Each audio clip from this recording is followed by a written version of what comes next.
இலக்கிய ரசிகர்கள் அனைவருக்கும் என்னுடைய இந்நேர இனிய வந்தனங்கள்.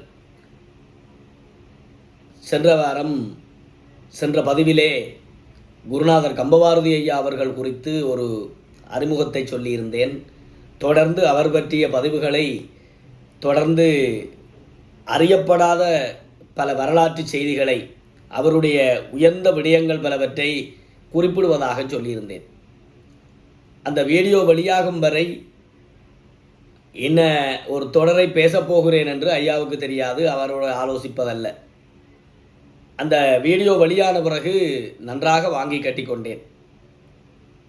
ஏன் இப்படியான ஒரு முயற்சி, எதற்காக, இது தேவைதானா, என்னோடையே இருந்து என் புகழ் பாடுவது என்பது அவ்வளவு நல்லதாக இல்லை என்று கண்டித்திருந்தார்.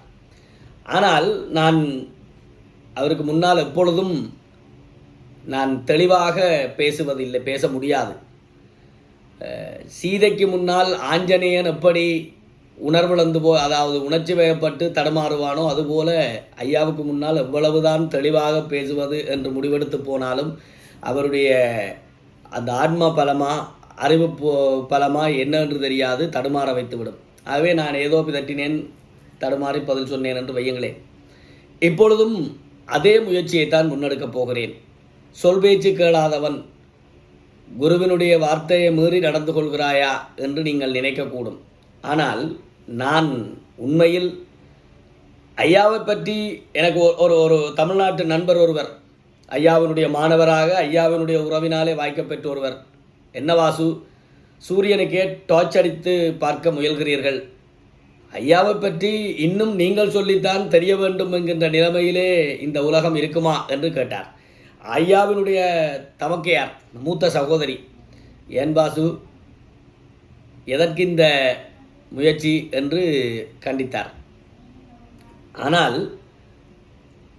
ஐயா பற்றிய அவருடைய எல்லா விதமான அறியப்பட்ட விஷயங்களையும் நான் சொல்லப்போவதில்லை என்று முன்னரே கூறியிருந்தேன். இன்றைக்கு ஐயா கண்டித்த பிறகும் ஐயாவிடம் வாங்கி கட்டி கொண்ட பிறகும் இதை சொல்வதற்கு மிகுந்த காரணம் உண்டு. ஐயாவை சிறந்த இலக்கியவாதியாக, சிறந்த ஆன்மீகவாதியாக, சிறந்த ஆளுமையாளராக, ஒரு நல்ல தமிழ் தலைவராக எல்லோரும் அறிவார்கள், ஏற்றுக்கொள்வார்கள். ஆனால் இப்படியும் இருக்கிறதா என்று வியக்கத்தக்க ஒரு விடயம் ஐயாவினுடைய சமையல் கலை. சமையல் கலையிலே ஐயாவை விஞ்சுவதற்கு இதுவரை ஒரு சமையல் கலைஞனை நான் கண்டதில்லை. தமிழ்நாட்டிலே இருந்து வருகின்ற பெரிய பெரிய சங்கீத வித்வான்கள் எல்லாம் உச்சு கொட்டி சாப்பிடுவார்கள். இலங்கை ஜெயராஜ் ஐயாவினுடைய உப்புமாவை சாப்பிட வேண்டும், இலங்கை ஜெயராஜ் ஐயாவினுடைய வெண்பொங்கலை சாப்பிட வேண்டும், இலங்கை ஜெயராஜ் ஐயாவினுடைய சாம்பார் கூட்டு, இட்லி என்று இப்படி. அது இந்த இசை விழாக்களின் போது அவர்களை எத்தனையோ வேலைப்பழுக்களுக்குள்ளே அவருக்கு மிக முக்கியமான பிரச்சனை, ஒரு 5-10 நிமிடங்கள் கூட சரியான முறையிலே நின்று கொள்ள மாட்டார். எவ்வளவு வேண்டுமானாலும் நடப்பார், நின்று கொள்ள முடியாது, கால் வலி அவ்வளவு. உண்மையிலே வேதனையாக இந்த செய்தியை பதிவு செய்கிறேன். விழாக்களின் போது சமையல் பக்கத்தை ஈடு செய்வதற்கு அவரை தவிர வேறு எங்களுக்கு வழி இல்லை. எத்தனையோ பெரிய ரெஸ்டாரண்ட்டுகளில் இருந்தெல்லாம் சாப்பாடு எடுத்து பார்த்துருக்கிறோம். அந்த சந்தர்ப்பத்திலே அது எடுப்பு சாப்பாடு, வெளியிலே இருந்து வந்த சாப்பாடு என்பதை வந்திருக்கிற கலைஞர்கள் அப்படியே உடனடியாக புரிந்து கொள்வார்கள். ஏன் இன்றைக்கு இந்த முறை ஐயாவுக்கு கொஞ்சம் வேலைப்பழுவாயிட்டதோ, ஐயாவினுடைய கைவண்ணங்களை காண முடியவில்லை இந்த சமையலிலே என்று அவர்கள் அப்படியே கேட்டுக்கொள்வார்கள். ஆகவே ஐயாவுக்கு அவர்களை நல்ல ருசியான சாப்பாடுகள் மூலம் திருப்திப்படுத்த வேண்டும் என்கின்ற நோக்கத்திலே கால்வலியையும் பொறுக்காமல், சகிச்சு கொள்ளாமல், அதை சகிச்சு கொண்டு சமைப்பார். அக்கம் பக்கத்திலே நின்று கொண்டு அது சமையலுக்கான ஆயத்தங்கள் செய்பவர்கள் எல்லாம் வாங்கி கட்டுவோம். அவருடைய மனவேகம் எக்கச்சக்கமானது. அவருக்கு ஒரு பொருளை கேட்ட உடனே கையில் நிற்க வேணும். அதில் ரொம்ப சிரமப்பட வேண்டி இருக்குன்னு நாங்கள். அதுக்கு 2 காரணம் உண்டு. அவருடைய மனவேகம், மற்றது அவர் நிற்க முடியாத அந்த அந்த அந்த தன்மையிலே வேகமாக. சமையல் கலை அற்புதமான ஒன்று அவரிடத்திலே. நான் சில சாப்பாட்டை அவர் மூலம்தான் அறிந்து கொண்டேன். அதை வேறு எங்கும் தமிழ்நாட்டிலே எங்கெல்லாமோ நான் அவரோடு போயிருக்கிறேன். எந்த சாப்பாட்டு கடையிலும் அதை நான் சாப்பிட்டதில்லை. அது அது அது அது அவர் எப்படி ஒரு மேடையிலே ஒரு இலக்கியமாக செய்திகளை சுவாரஸ்யமாக சொல்லி பழக்கப்பட்டாரோ அதே போல சமையலை கற்பனையாக சிந்தனைக்கு எடுத்து சும்மா நேரங்களிலே அவர் யூடியூப்பிலே ஏதாவது பார்ப்பதாக இருந்தால் சங்கீதம் அல்லது சமையல் கலை பெரும்பாலும் இப்படித்தான் இருக்கும். அபூர்வமாக சித்தாந்த விஷயங்கள் ஏதாவது தேடி கேட்டுக்கொள்வார். அது அபூர்வத்திலும் அபூர்வம். அவருடைய பிரதானமான 2 துறை, ஒன்று சங்கீதம், மற்றது சமையல் கலை. இவற்றை அறிவதிலே அவருக்கு ஆர்வம் அதிகம். இதை செய்து பார்க்க வேண்டும், இதை செய்து பார்க்க வேண்டும் என்று சாதாரண சமையல்களிலேயே அதி அற்புதமான கற்பனை கொண்டு வந்து பூத்துவார்கள். அதை நாங்கள் எங்களுடைய அம்மாக்களிடத்திலோ பெரும்பாலான குடும்ப பெண்களிடத்திலோ காண முடியாது. சமையலை ஒரு சுமையாக ஒரு வேலையாக செய்வார்கள், அவர் அதை கலையாக செய்வார்.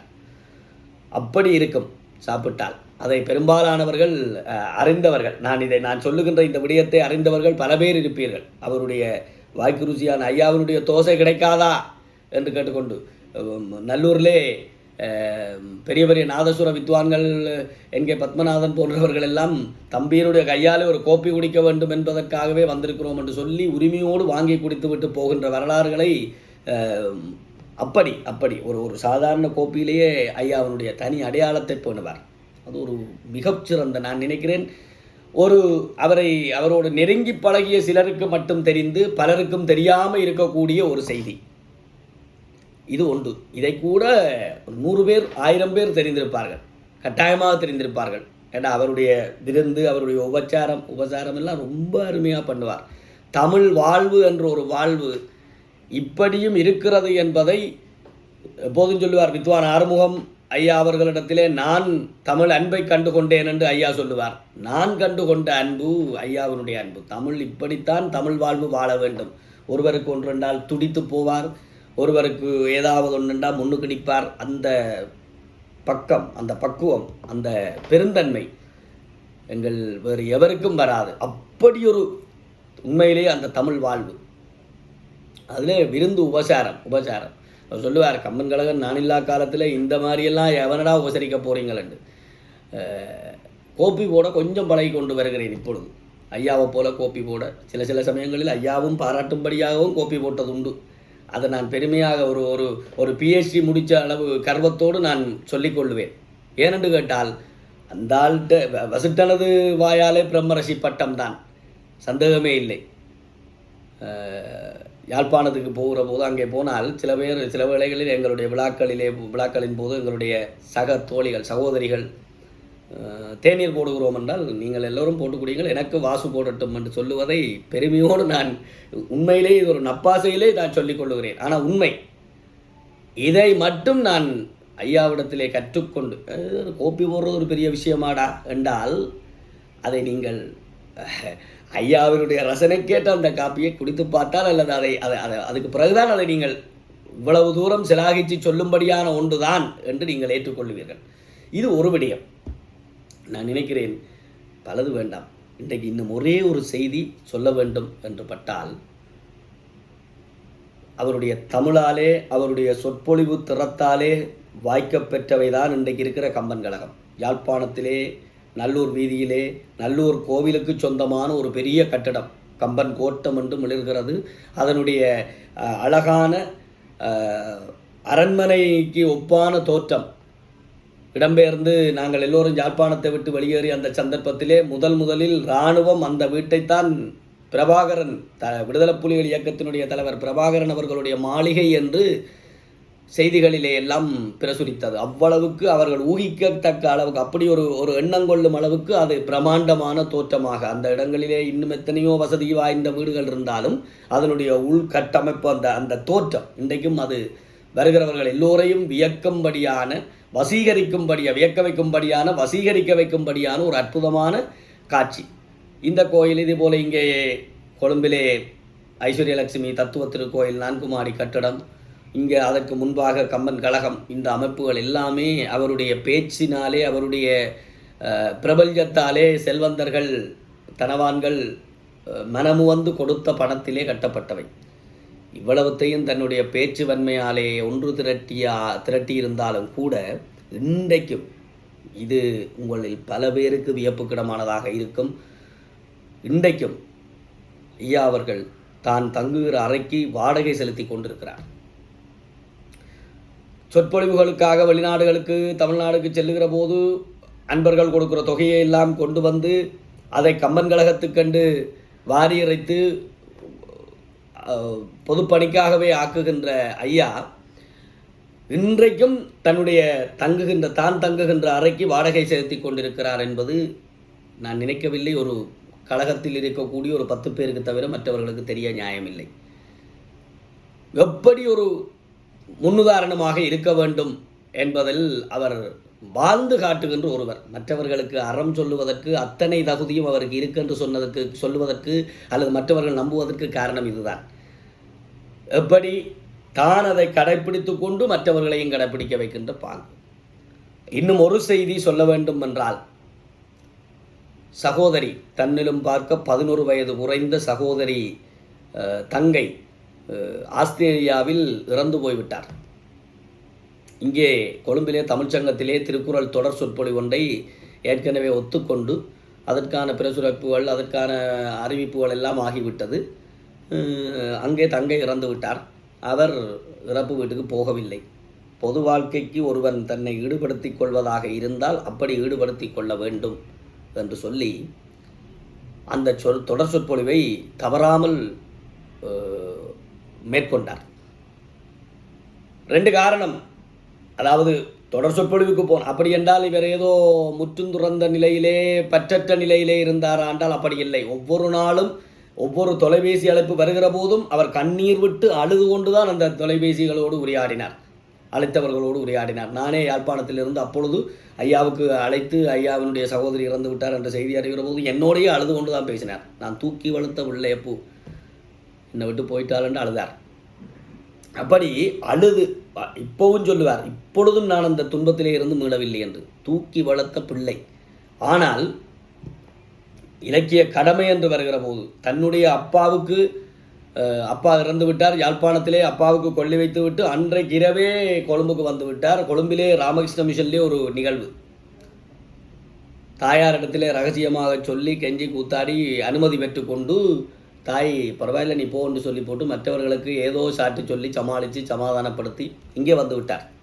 அப்படி ஒரு பொது வாழ்வு வாழ்வதற்கு நாங்கள் இன்றைக்கெல்லாம் என்னென்னமோ சாட்டு சொல்லி கொண்டிருக்கிறோம். அங்கே குடும்ப நிகழ்வு, இங்கே குடும்ப நிகழ்வு, கட்டாயம் நிற்க வேண்டிய நிகழ்வு என்று ஏதோ எங்களுடைய தலையிலே தான் உலகம் இருக்கிறது என்ற மாதிரி நாங்கள் இன்றைக்கு நடந்து கொண்டிருக்கிறோம். ஆனால் பொது வாழ்வு வாழ்வதற்கு முற்றிலும் பொருத்தமுடைய ஒருவனாக முன்னுதாரணமாக எப்படி லக்குவன் எல்லாவற்றையும் துறந்து ராமனுக்கு பின்னாலே போனானோ அதுபோல சமூக வாழ்வு வாழுவதென்று வாழ்ந்த பிறகு அதில் மிக உறுதியாக இருந்து ஒரு வழிகாட்டியாக இருக்கக்கூடியவர். இதெல்லாம் பெரும்பாலானவர்களுக்கு தெரிய நியாயமில்லை. இப்படி இன்னும் எத்தனையோ விடயங்கள் இருக்கிறது. அறியாத விடயங்கள் பல நான் சொல்லி தெரிவிக்க வேண்டும். ஏனென்றால் இது அவர் புகழ் பாடுவதல்ல. அவருக்கு இந்த தேவையும் இல்லை. அவரை புகழ வேண்டும் என்கிற தேவை எனக்கும் இல்லை. இதை தெரியும். நான் ஐயாவோடு நெருங்க வேண்டிய அளவுக்கு நெருங்கிவிட்டேன். இதற்கு மேலே நெருங்குவதற்கு ஒரு தேவையும் இல்லை. ஏதோ ஜால்ரா அடித்து இது எல்லாம் சொல்லி அனுபவிப்பதற்கு அடைவதற்கு ஒன்றும் இல்லை. அப்படி புகழ்ந்து பாராட்டி அடையக்கூடிய அளவுக்கு அவர் ஒன்றும் முட்டாளான ஒருவரும் அல்ல. அப்படி ஒரு முயற்சி அல்ல. இதை புரிந்தவர்கள் புரிவீர்கள். மிக உன்னதமான ஒரு முன்னுதாரண புருஷன்.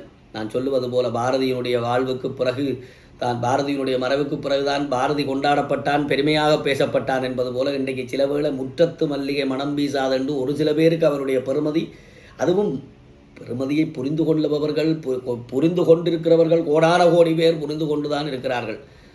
போற்ற வேண்டியவர்கள் போற்றி கொண்டுதான் இருக்கிறார்கள். அந்த ஐயாவருடைய இது போன்ற பல செய்திகள் நான் சும்மா ஏதோ உங்களை தொடர்ந்து பார்க்க வைப்பதற்காக கேட்க வைப்பதற்காக இந்த யூடியூப் சேனலை வாசகர்களுக்குரியதாக ஆக்குவதற்காக சொல்லவில்லை.